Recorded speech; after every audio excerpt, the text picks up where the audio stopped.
Hello everyone, দেখো সকালবেলা কিন্তু আজকে সকালবেলা কিন্তু প্রচুর বৃষ্টি হচ্ছে। ঠিক আছে, একদম মনে হচ্ছে সব কিছু ভেঙে চুরে যাচ্ছে। মানে এরকম মাঝে মাঝে বাতাস আসতেছে, কি বলবো। মানে আজকের দিনটা খুবই ভয়ানক মনে হচ্ছে, খুবই ভয় লাগতেছে আমার। কেন জানি না, আজকে অনেক বাতাস, কিন্তু প্রচুর, কি বলবো। মানে এরকম আসলে এর আগেও হয়নি, কিন্তু আজকে দেখা যাচ্ছে যে অনেক হচ্ছে। জানি না তোমাদের এলাকায় কি অবস্থা। এই হলো আমাদের এলাকার অবস্থা। তো জানি না তোমাদের এলাকার অবস্থা কীরকম। এই যে দেখো, আমাদের এখানে একটা বেড়া ছিল, এটা কিন্তু একদম মনে হচ্ছে যে একটু বাজে আছে দেখে কিন্তু তারা কিন্তু যাইতে পারতেছে না। হ্যাঁ, এই দেখো, কি বলবো, আমার কিন্তু সত্যি অনেক ভয় লাগতেছে। আর ঈদের সময় না, এখন দেখা যাবে কত মানুষ কত দিকে যাবে। ঠিক আছে, দেখো নিচের গাছগুলো কীভাবে একদম মনে হচ্ছে ভেঙে যাচ্ছে, ভেঙে। সত্যি আজকে কিন্তু একদম ভয়ানক লাগতেছে, খুবই ভয় লাগতেছে আজকে আমার দিনটা। দেখো আন্দাজগুলো, দেখো কীভাবে।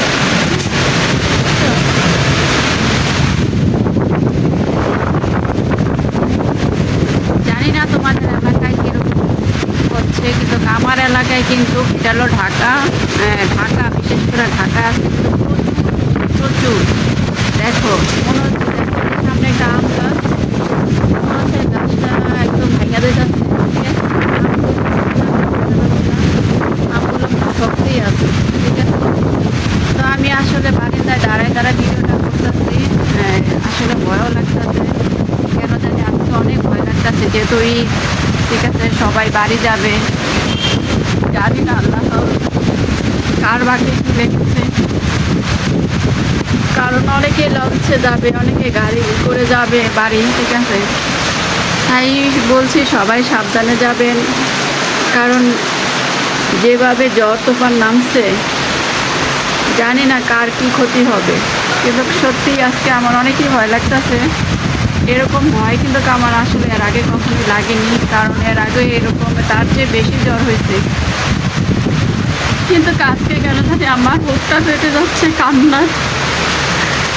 মানে খুবই ভয় লাগতেছে, কারণ আমি তো বাড়ি যাবো না, আমার মতন অনেকেই বাড়ি যাবে। ঠিক আছে, অনেকে এখন গাড়িতে আছে, কেউ রাস্তায় আছে।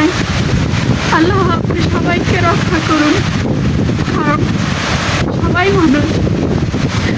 আমি আর কথা বলতে পারতেছি না। তো আপনারা সবাই ঠিকঠাক মতন যাবেন, সাবধানে যাবেন। সকাল থেকে প্রচুর বৃষ্টি হচ্ছে আমাদের এলাকায়, আর আজকে আমার মনটাও জানি কিরকম লাগতেছে। ঠিক আছে, জানি না কার কি হবে, কার কি সংবাদ শুনবো। আল্লাহ তুমি সবাইকে রক্ষা করো আল্লাহ। গাছটা দেখলেই আমার খুব ভয় লাগে, কারণ গাছটা যেভাবে লড়াচড়া করতেছে মনে হচ্ছে ভেঙে পড়ে যাবে। যাই হোক, একটু সবাই সাবধানে যাবেন, আর সবাইকে ঈদ মোবারক জানিয়ে এখানে শেষ করলাম।